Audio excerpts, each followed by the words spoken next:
time. When we have no one to sit next to at lunch, when we move to a new city, or when nobody has time for us at the weekend. But over the last few decades, this occasional feeling has become chronic for millions. In the UK, 60% of 18 to 34-year-olds say they often feel lonely. In the US, 46% of the entire population feel lonely regularly.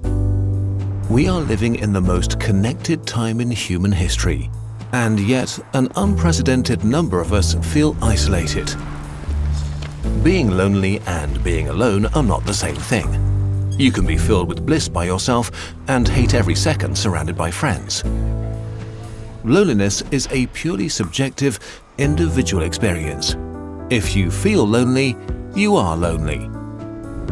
A common stereotype is that loneliness only happens to people who don't know how to talk to people or how to behave around others. But population-based studies have shown that social skills make practically no difference for adults when it comes to social connections. Loneliness can affect everybody. Money, fame, power, beauty, social skills, a great personality. Nothing can protect you against loneliness because it's part of your biology.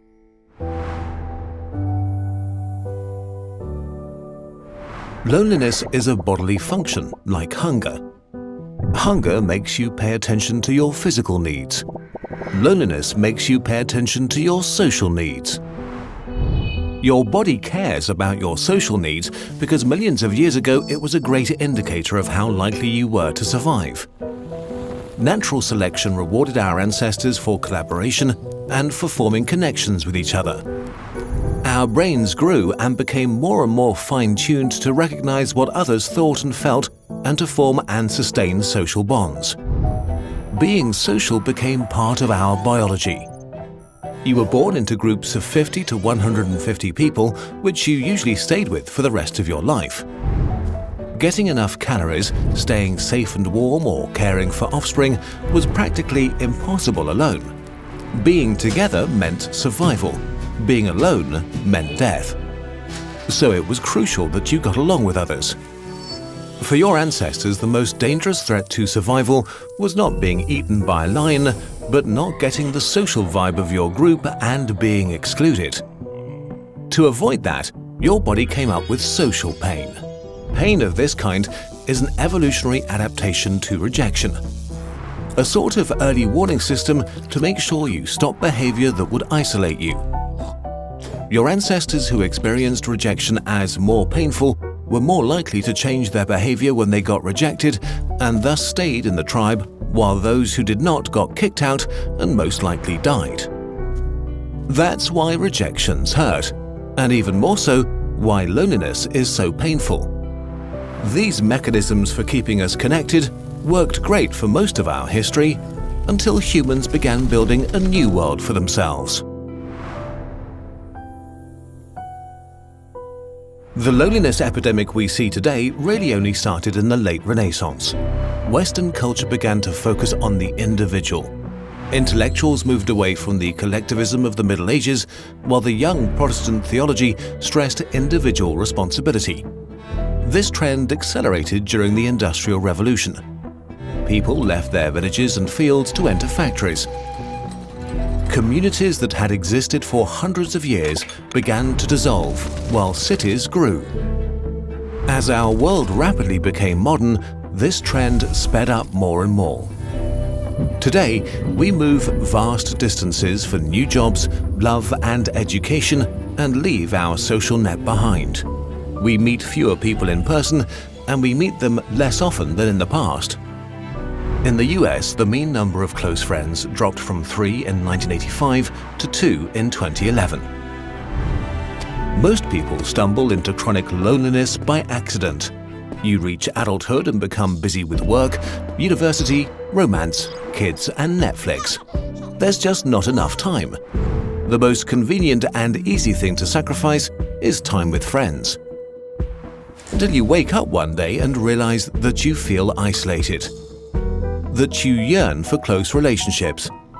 But it's hard to find close connections as adults, and so loneliness can become chronic.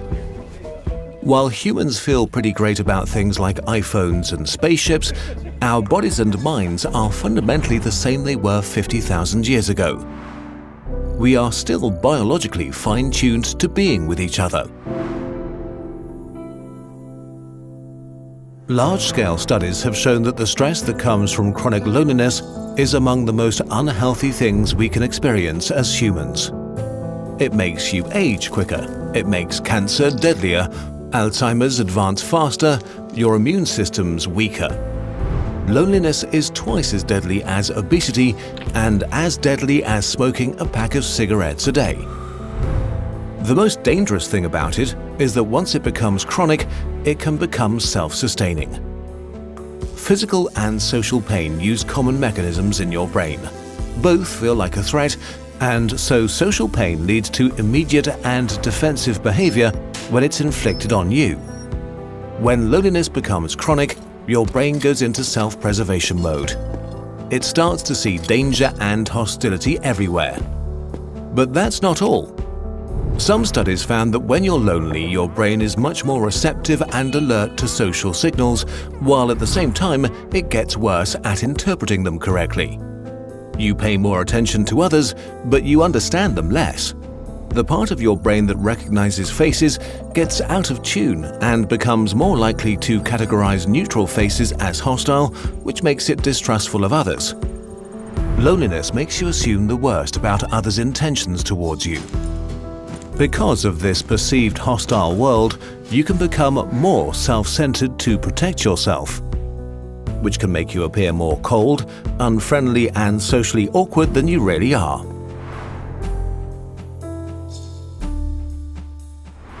If loneliness has become a strong presence in your life, the first thing you can do is to try to recognize the vicious cycle you may be trapped in. It usually goes something like this. An initial feeling of isolation leads to feelings of tension and sadness, which makes you focus your attention selectively on negative interactions with others. This makes your thoughts about yourself and others more negative, which then changes your behavior. You begin to avoid social interaction, which leads to more feelings of isolation. This cycle becomes more severe and harder to escape each time. Loneliness makes you sit far away from others in class, not answer the phone when friends call, decline invitations until the invitations stop. Each and every one of us has a story about ourselves, and if your story becomes that people exclude you, others pick up on that. And so the outside world can become the way you feel about it. This is often a slow creeping process that takes years and can end in depression and a mental state that prevents connections even if you yearn for them. The first thing you can do to escape it is to accept that loneliness is a totally normal feeling and nothing to be ashamed of. Literally everybody feels lonely at some point in their life. It's a universal human experience. You can't eliminate or ignore a feeling until it goes away magically, but you can accept that you feel it and get rid of its cause. You can self-examine what you focus your attention on and check if you are selectively concentrating on negative things. Was this interaction with a colleague really negative? Or was it really neutral or even positive? What was the actual content of an interaction? What did the other person say? And did they say something bad, or did you add extra meaning to their words? Maybe another person was not really reacting negatively, but just short on time. Then there are your thoughts about the world. Are you assuming the worst about others' intentions? Do you enter a social situation and have already decided how it will go? Do you assume others don't want you around? Are you trying to avoid being hurt and not risking opening up? And if so, can you try to give others the benefit of the doubt? Can you just assume that they're not against you? Can you risk being open and vulnerable again? And lastly, your behavior. Are you avoiding opportunities to be around others? Are you looking for excuses to decline invitations? Or are you pushing others away preemptively to protect yourself? Are you acting as if you're getting attacked? Are you really looking for new connections, or have you become complacent with your situation? Of course, every person and situation is unique and different, and just introspection alone might not be enough. If you feel unable to solve your situation by yourself, please try to reach out and get professional help. It's not a sign of weakness, but of courage. However we look at loneliness, as a purely individual problem that needs solving to create more personal happiness, or as a public health crisis, it is something that deserves more attention. Humans have built a world that's nothing short of amazing, and yet none of the shiny things we've made is able to satisfy or substitute our fundamental biological need for connection. Most animals get what they need from their physical surroundings. We get what we need from each other. And we need to build our artificial human world based on that.